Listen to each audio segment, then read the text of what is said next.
बिस्मिल्लाहिर्रहमानिर्रहीम। अस्सलाम वालेकुम स्टूडेंट्स। आज का जो हमारा टॉपिक है वो है अल्केन्स या पैराफिन्स, यानी उनके हवाले से हम हर चीज़ डिस्कस करेंगे कि अल्केन्स क्या होते हैं और उन्हें हम किस तरह से बना सकते हैं या उनके रिएक्शंस क्या क्या हैं और उनके यूजेस किस तरह से हैं, कहाँ कहाँ वो यूज़ होते हैं। सबसे पहले तो अल्केन्स के बारे में हमें पता होना ज़रूरी है। अल्केन्स यानी इनका दूसरा नाम है पैराफिन्स। अल्केन्स या पैराफिन्स इनको किस लिए कहते हैं, क्या चीज़ है इनके अंदर, हम इसी को डिस्कस करेंगे। अल्केन्स सैचुरेटेड हाइड्रोकार्बन्स की क्लास है। इनके तमाम के तमाम बॉन्ड्स जो हैं वो कार्बन और हाइड्रोजन के साथ सिंगल बॉन्ड के साथ सेटिस्फाइड होते हैं। इनका जनरल फार्मूला जो है वो CnH2n+2 है, यानी अगर कार्बन का नंबर n हो तो हाइड्रोजन का नंबर डबल और उसमें आप 2 ऐड कर दें तो उसके बाद वो उसकी मकदार पूरी हो जाती है। फॉर एग्ज़ाम्पल जैसे हमारे पास मीथेन है, इसमें अब आपके पास एक कार्बन है और हाइड्रोजन कितने होने चाहिए, यानी 2 और n की वैल्यू 1 है। 2 × 1 + 2 तो ये कितना बन गया 4। इसका मतलब है CH4 मीथेन का फार्मूला है। इस तरह से इनको सैचुरेटेड हाइड्रोकार्बन्स क्यों कहते हैं, क्योंकि इनके तमाम के तमाम वैलेंसीज जो है वो कार्बन एटम और हाइड्रोजन के दरमियान या कार्बन कार्बन के दरमियान सिंगल बॉन्ड के साथ डेवलप होती हैं, यानी सिंगल बॉन्ड के साथ सेटिस्फाइड है, इसलिए हम इनको सैचुरेटेड हाइड्रोकार्बन्स कहते हैं। इन मोस्टली ज्योमेट्री जो इनकी है वो sp3 हाइब्रिडाइज्ड है। टेट्राहेड्रल ज्योमेट्री बनाते हैं, हाइब्रिडाइजेशन sp3 है। और इनको पैराफिन्स इसलिए हम कहते हैं, पैरा यानी लिटिल, अफिन्स यानी फिनिटी। इसका ये मतलब है कि ये दूसरों के लिए कम अफिनिटी रखते हैं, यानी अगर हम इनको कहें तो ये इनकी रिएक्टिविटी के बारे में बात करें, हमने ये हाइब्रिडाइजेशन में भी डिस्कस किया था। चूँकि ये सैचुरेटेड हाइड्रोकार्बन की क्लास है इसलिए ये इनके तमाम के तमाम बॉन्ड जो हैं वो सेटिस्फाइड हैं।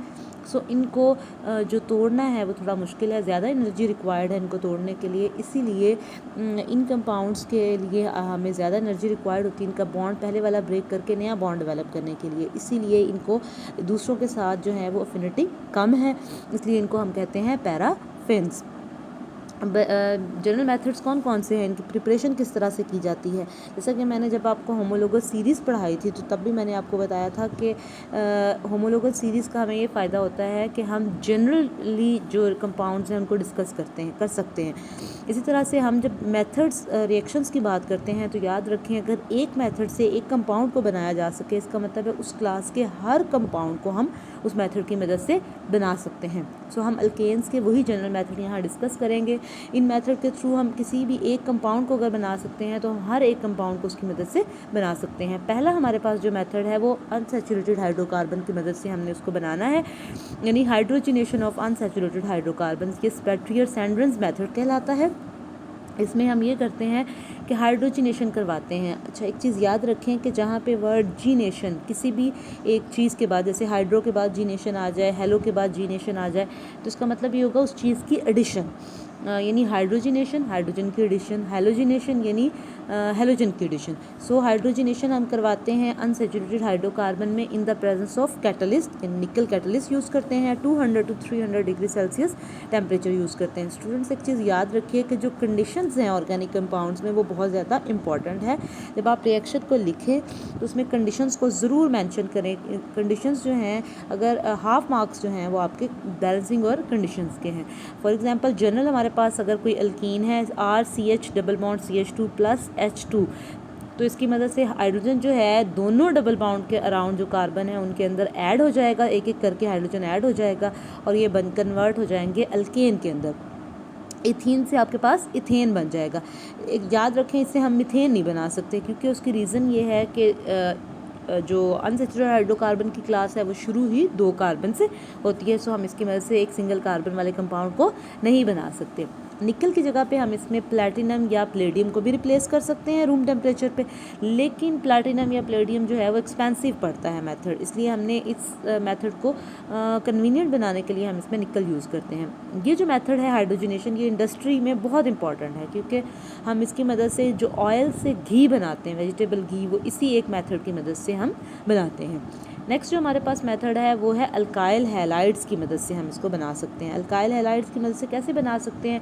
अल्काइल हैलाइड की मदद से बनाने के लिए ये किया जाता है कि अल्काइल हैलाइड को लेते हैं, उसमें जिंक का रिएक्शन करवाते हैं और जिंक का रिएक्शन हम करवाते हैं किसकी प्रेजेंस में, एक्वियस एसिड की प्रेजेंस में।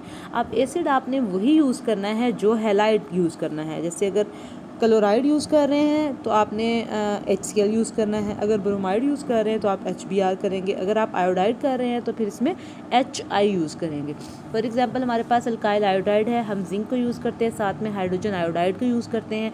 अब जिंक जो है वो दोनों आयोडीन को लेके जिंक ZnI2 बना लेगा, जबकि हाइड्रोजन जो है वो रिप्लेस कर देगी आयोडीन को अल्काइल आयोडाइड में, और ये कन्वर्ट हो जाएगा मीथेन के अंदर। ट्रू ब्रोमोब्यूटेन है हमारे पास एग्जाम्पल, इसको जिंक और HBr के साथ ट्रीट करवाते हैं, एन ब्यूटेन बन जाता है और साथ में जिंक ब्रोमाइड बन जाता है। इस मेथड की मदद से हम क्या करते हैं, हम इसी अल्काइल हैलाइड को जिंक की जगह पे हम हाइड्रोजन को भी यूज़ कर सकते हैं। इसमें प्लेडियम चारकोल में स्पॉटेड जो होता है वो यूज़ होता है। हाइड्रोजिनेलिसिस इस मेथड को कहते हैं। इसमें भी ये होता है कि रिप्लेसमेंट का मेथड है, H जो है वो रिप्लेस हो जाता है X की जगह पे, आपके पास अल्केन आ जाती है और साथ में आ जाता है HX। क्लीवेज, बॉन्ड क्लीवेज का ये रिएक्शन है, ये इसको भी हम अल्काइल हैलाइड की मदद से यूज़ करवा सकते हैं। अगला जो मेथड है वो डी कार्बोक्सिलेशन का है। डी, अब जिस तरह से मैंने आपको बताया, जहाँ लफ्ज़ जीनेशन आ जाए उसका मतलब होता है एडिशन, और जहाँ लफ्ज़ डी आ जाए, जिससे पहले डी आ जाए, उसका मतलब होगा रिमूवल। जैसे डी कार्बोक्सिलेशन यानी कार्बन डाइऑक्साइड का रिमूवल। सो हम मोनोकार्बोक्सिलिक एसिड्स जो हैं, जैसे एसिटिक एसिड वगैरह हैं, उसको आप पहले उसका साल्ट बनाते हैं। फॉर एग्जांपल हमने उसको सोडियम हाइड्रोक्साइड के साथ ट्रीट करवाया तो ये साल्ट बन गया, उसका सोडियम साल्ट बन गया एसिड का। फिर उसको हम ट्रीट करवाते हैं सोडा लाइम के साथ। अब सोडा लाइम क्या होता है, सोडा लाइम होता है NaOH, यानी हम कास्टिक को कैल्शियम ऑक्साइड के साथ यूज़ करते हैं तो ये कन्वर्ट ये बन जाता है सोडा लाइम। अब इन दोनों को जब हम ट्रीट करवाते हैं किसके साथ, कार्बोक्सिलिक एसिड के साथ, तो हमारे पास कन्वर्ट होके आ जाता है अल्केन और साथ में आ जाता है सोडियम कार्बन डाइऑक्साइड। नीचे एग्जांपल दी हुई है सोडियम प्रोपिनेट की, इसकी मदद से अब इथेन बनती है और साथ में बन जाता है सोडियम कार्बोनेट। यानी कार्बन डाइऑक्साइड को सोडियम हाइड्रोक्साइड अब्जॉर्ब कर लेता है, अपना H रिप्लेस कर देता है और ये कन्वर्ट हो जाता है सोडियम कार्बोनेट में। अगला जो मेथड है वो कोल्ब्स इलेक्ट्रोलिसिस है। कोल्ब इलेक्ट्रोलिसिस, अब ये जो मेथड है कोल्ब्स इलेक्ट्रोलिसिस, ये मेथड में हम कहाँ पे यूज़ करते हैं, ये जो मेथड है ये इंडस्ट्री में थोड़ा सा महंगा पड़ता है क्योंकि इसमें साइड प्रोडक्ट ज़्यादा हैं। इसके अंदर अब क्या किया जाता है, इसमें अब मोनोकार्बोक्सिलिक एसिड का साल्ट यूज़ करते हैं, उसकी एक्वियस सोल्यूशन यूज़ करते हैं, उसकी इलेक्ट्रोलिसिस करवाते हैं और ये कन्वर्ट हो जाता है अल्केन के अंदर, साथ में कार्बन डाइऑक्साइड निकलता है, कास्टिक सोडा निकलता है और हाइड्रोजन गैस निकलता है। चूँकि ये इलेक्ट्रोलिसिस का मेथड है तो याद रखें ये दो रिस्पेक्टिव इलेक्ट्रोड्स पे होगा, एनोड और कैथोड पे। इसके अंदर रिडॉक्स रिएक्शन पाया जाएगा, यानी रिडक्शन भी होगी और ऑक्सीडेशन भी होगी। हमारे पास जो अब हमने एग्जांपल ली है पोटेशियम साल्ट या हम सोडियम साल्ट, दोनों को यूज़ कर सकते हैं। अब पोटेशियम साल्ट जो है जब इसको हम इलेक्ट्रोलाइज करवाते हैं तो अपने दो आयंस में कन्वर्ट हो जाता है। एक हमारे पास ये कन्वर्ट होता है एसीटेट आयन में और साथ में कन्वर्ट हो जाता है पोटेशियम आयन में। नेगेटिव आयंस जो हैं एनोड पे चले जाएंगे, पॉजिटिव आयन कैथोड पे जाएंगे। नेगेटिव आयन की ऑक्सीडेशन होगी, ऑक्सीडेशन के बाद ये कन्वर्ट हो जाएगा फ्री रेडिकल में। ये जो रेडिकल है, ये रेडिकल से क्या होगा कि ये जो रेडिकल है इसमें से कार्बन डाइऑक्साइड निकलेगी और ये मिथाइल रेडिकल में कन्वर्ट हो जाएगा। दो मिथाइल रेडिकल जब आपस में ज्वाइन करेंगे तो ये कन्वर्ट हो जाएंगे मीथेन के अंदर। इसी तरह से कैथोड के ऊपर वाटर है, वो इलेक्ट्रॉन को एब्जॉर्ब करेगा। इलेक्ट्रॉन एब्जॉर्ब करने के बाद हाइड्रोक्सिल आयन बनेगी और साथ में हाइड्रोजन गैस रिलीज़ होगी। वो हाइड्रोक्सिल आयन और पोटेशियम आयन जो हैं ये दोनों आपस में रिएक्ट करके KOH में कन्वर्ट हो जाएंगे। ये लिमिटेड सिंथेटिक एप्लीकेशन है इस रिएक्शन की। उसकी रीज़न मैंने अभी आपको बताया, जैसे कि वो ये है कि इसमें साइड प्रोडक्ट ज़्यादा बनते हैं। अगला जो हमारा है रिएक्शन वो है कार्बोनाइल कंपाउंड्स की मदद से एल्डिहाइड और कीटोन्स में से बनता है। कार्बोनाइल कंपाउंड्स जो एल्डिहाइड और कीटोन्स हैं उनमें से अगर आप एल्डिहाइड यूज़ कर रहे हैं तो उस मेथड को हम कहते हैं क्लीमेंजन मेथड, और अगर आप कीटोन यूज़ कर रहे हैं तो उस मेथड को हम कहते हैं वुल्फ किश्नर मेथड। अब क्या है, हमारे पास कीटोन है यानी वुल्फ किश्नर मेथड है। इसकी हमने जिंक एमलगम यानी Zn मरकरी को यूज़ करते हैं और HCl के साथ हम करवाते हैं। ये एज अ कैटलिस्ट यूज़ होता है, अल्केन बन जाता है, साथ में वाटर रिलीज़ हो जाता है।